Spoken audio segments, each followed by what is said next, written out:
Imagine the scene. It's late 2010. You are standing on one of the absolute biggest stages in the world. The lights are blinding. The audience is screaming. And millions of people are watching you from home. Right, millions of people. You are the runner-up of the X Factor. You're standing right next to the winner, Matt Cardle. And in almost every version of this story, this is the exact moment where you do what you're told. You take the fast track. Exactly. You sign the deal, you sing the songs they give you, you chase the instant fame, and then, you probably burn out in 18 months. Because that is the standard playbook for reality television. I mean, it's an industry designed to manufacture pop stars, not necessarily to nurture artists. The machine has a formula. And it works. Financially, at least. Right. But today, for this deep dive, we are talking about someone who looked at that exact formula and just said, absolutely not. We're getting into Rebecca Ferguson and her 2011 debut album, Heaven. Which is such a fantastic topic. It really is. And honestly, this isn't just a deep dive into a pop album. We are looking at a battle for artistic integrity in a place where you really, really don't expect to find it. It's a fascinating case study. When we look at Heaven, we aren't just looking at a collection of songs. We are looking at the result of a massive gamble. It's the difference between being a singer, someone who just executes a performance, and being an artist, someone who retains agency over their own voice. So let's unpack this for you, because the context here is super crucial. Rebecca Ferguson comes in second on Series 7 of The X Factor. She's got this incredible, unique voice. People were already comparing her to Macy Gray or Aretha Franklin. Heavy hitter. Huge. But she didn't win. And historically, not winning can actually be a really precarious position. You don't have the guaranteed winner single waiting for you. You are relying entirely on the label seeing potential in you.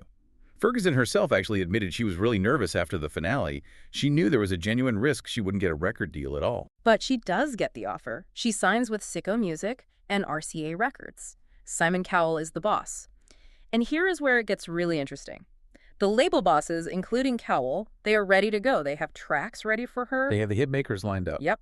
And Rebecca Ferguson, this quiet, polite soul from Liverpool, puts her foot down. She absolutely refuses to record them. It is a moment that I think defines her entire career. You have to understand the power dynamics here. Sicko and RCA are absolute juggernauts. They had a plan. They had writers who had, I think the quote is, pretty much got all of the songs done already. Right. And Ferguson told management quite explicitly, if you want me to be a credible artist, you have to let me write. I just love the audacity of that. No, thanks, I'll write my own.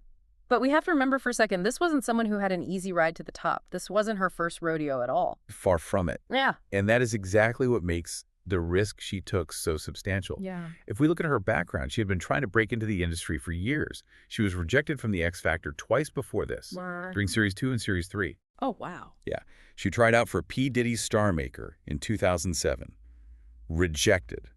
She auditioned for Britain's Got Talent in 2009. Rejected again. So she's been told no over and over and over again. She finally gets the yes. She finally gets the huge contract. And then she's the one saying no. Precisely. She noted that after the fourth rejection, she had really begun to doubt her own talent.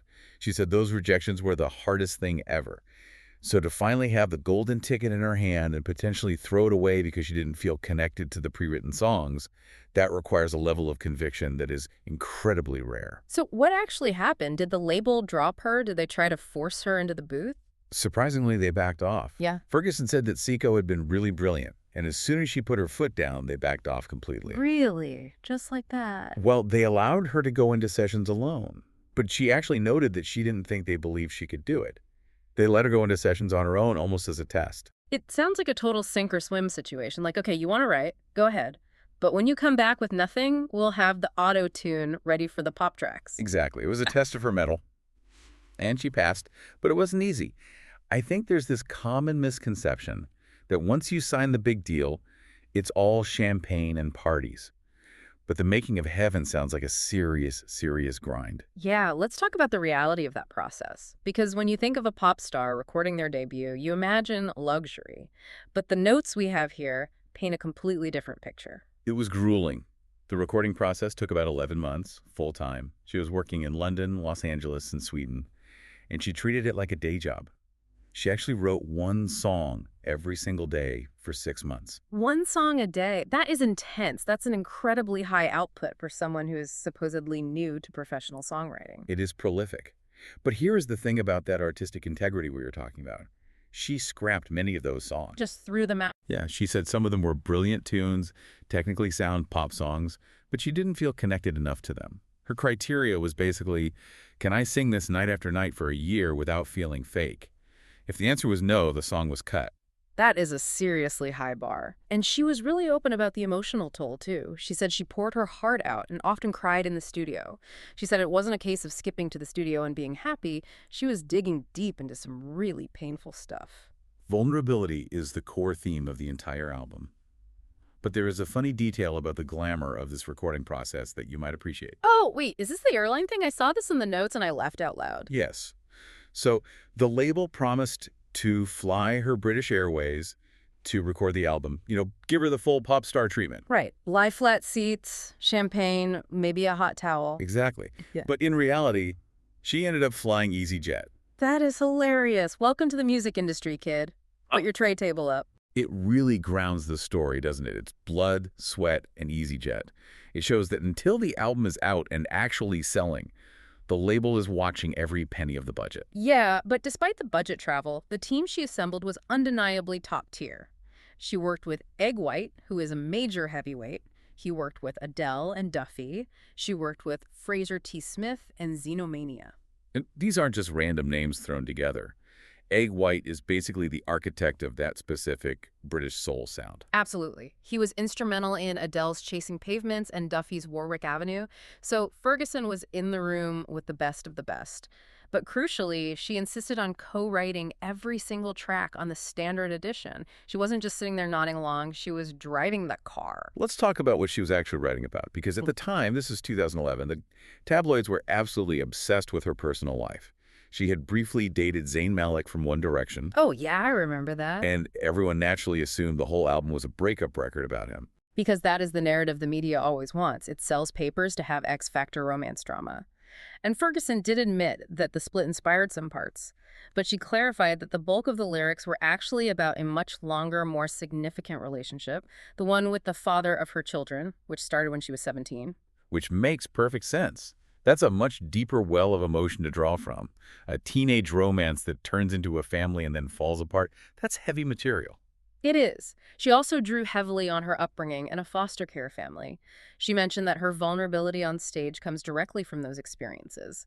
She wanted the album to explore betrayal, friendship, love found and lost. It's a very mature record for a debut. It wasn't bubblegum pop at all. And musically, it's not what you'd expect from a typical reality TV alum either. It's got soul, blues, R&B. We mentioned earlier that critics were comparing her to Macy Gray and Aretha Franklin. She actually wanted to collaborate with Aretha Franklin on the album. She calls her the Queen of Soul. She also wanted to work with Kings of Leon, which shows the breadth of her influences. But she ultimately said the album is pop with a retro soul vibe. So let's get into the tracks themselves. Because when you listen to this album, you can really hear that struggle for authenticity we've been talking about. The lead single was Nothing's Real But Love.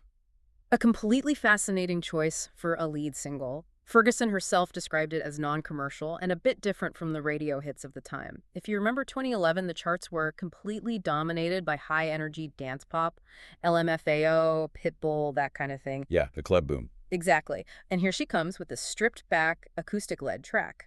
I remember this song being everywhere, though. It was actually used in a Nescafe Gold Blend ad, which, if you know British pop culture, is a pretty significant spot to land. It is. It's a massive platform. And it completely worked. The song charted in the top 10 in the UK. It summed her up perfectly as an artist. It was sentimental, honest, not overproduced. It signaled to the audience, I am not here to just dance. I am here to sing. And then you have Too Good to Lose. Ferguson said this was her personal favorite on the album. Yes, she noted it's good for dancing. They actually filmed the video for that one on Venice Beach in California, which is a very long way from Liverpool. It showed a different, lighter side to her artistry. It's got this breezy, optimistic feel to it that really balances out the heavier ballads. There's also Teach Me How to Be Loved, which she described as the most meaningful song on the record. That track really showcases that vulnerability we discussed. It's a plea, really. It's about learning to trust again after being deeply hurt. It's incredibly relatable. And then you have Fighting Suspicions, which she called the riskiest and most unusual song she wrote. Risky in what way exactly? Risky in terms of the subject matter. It deals with paranoia and trust issues in a relationship. You know, that nagging feeling that something just isn't right. She pointed out it was a topic she wouldn't normally write about, so it pushed her own boundaries as a writer. It wasn't a standard I love you or I hate you pop song. And for the collectors out there, we definitely should mention Backtrack. That was added to the deluxe edition and the US release. It's much more upbeat. Backtrack is super interesting because it shows she absolutely could do that more driving pop soul sound if she wanted to. It actually became her third top 20 hit in the UK. It feels a bit more designed for radio, perhaps to help break the US market, but it still retains that authentic, soulful vocal. So let's look at the big picture. She fights for her right to write. She flies EasyJet. She cries in the studio. She puts the album out in December 2011. What was the final verdict? Did this massive gamble actually pay off? Universally. The critical reception was, frankly, completely shocked. The critics did not expect a reality TV star to produce a real album. There is a huge stigma attached to coming from a show like The X Factor back then. I saw the Daily Telegraph gave it 5 out of 5 stars. Yeah, that's incredibly rare for a pop debut. They did. Their review was glowing. They wrote, and I quote, "Reality television has finally turned out someone who not only has the hallmarks of a real star, but is also an artist in her own right. That distinction artist in her own right is exactly what she was fighting for that whole time." Yeah, The Independent. The Independent noted that she avoided soul diva cliches and showboating. That is key. She wasn't just doing endless vocal gymnastics to prove she could sing. She was serving the song. That's a huge validation. She wasn't just good for a reality star. She was just good, period. Exactly. And the sales completely backed it up. The album debuted at number 3 in the UK. Number 3. I mean, that's respectable, but usually these big X Factor albums aim straight for the top spot. Who was blocking her from number 1? Well, this is where context is everything. She was released in December, literally the busiest time of the year for music. She was held off the top spot by 2 absolute behemoths. Number 1 was Amy Winehouse's posthumous album, Lioness, Hidden Treasures. Oh, wow. Okay, you were simply not beating Amy Winehouse immediately after her passing. Yeah. The public sentiment was just way too strong. Exactly. And number 2 was Michael Bublé's Christmas album. Okay, yeah. You are definitely not beating Michael Bublé at Christmas. That album is basically a law of physics in December. None at all. In fact, despite being number 3, Heaven sold 128,458 copies in its first week. That was the highest sales figure for a number 3 album in the entire year of 2011. Wow. So in any other week of the year, that's a runaway number 1 record. Easily. It was certified platinum within 2 weeks. 2 weeks. Yeah. By November 2012, it was double platinum, and by the end of 2012, it had sold over 586,000 copies in the UK alone. And it wasn't just a UK phenomenon, right? It managed to cross the Atlantic. It did, which is notoriously difficult for British reality stars to pull off. We've seen huge acts like Robbie Williams struggle to break America. But Heaven debuted at number 23 on the US Billboard 200 and number 3 on the R&B hip-hop albums chart. For a UK X Factor contestant, that is a massive crossover success. It really validates her initial decision to say no to those prepackaged songs. Simon Cowell even admitted later that he was blown away when he finally heard it. And that brings us right back to the core mission of this deep dive. Heaven stands as a testament to trusting your gut. Ferguson risked her brand new career to ensure the music was authentic. She didn't just want to be famous, she wanted to be credible. It's amazing to think that if she had just been a little less brave, we would have gotten a totally different album. Probably something that sounded like everything else on the radio in 2011. We almost certainly would have. And that raises a really important provocative thought for you to consider as we wrap up today. If Rebecca Ferguson had accepted those pre-written tracks from Simon Cowell, if she had taken the easy route, would we even remember her name today? That really is the question. It forces us to ask whether perfection and hit-making science, the basic algorithms of the music industry, are actually the enemies of longevity in art. The rough edges, the personal lyrics, the difficult, tear-filled sessions, that is often what makes a record truly timeless. Absolutely.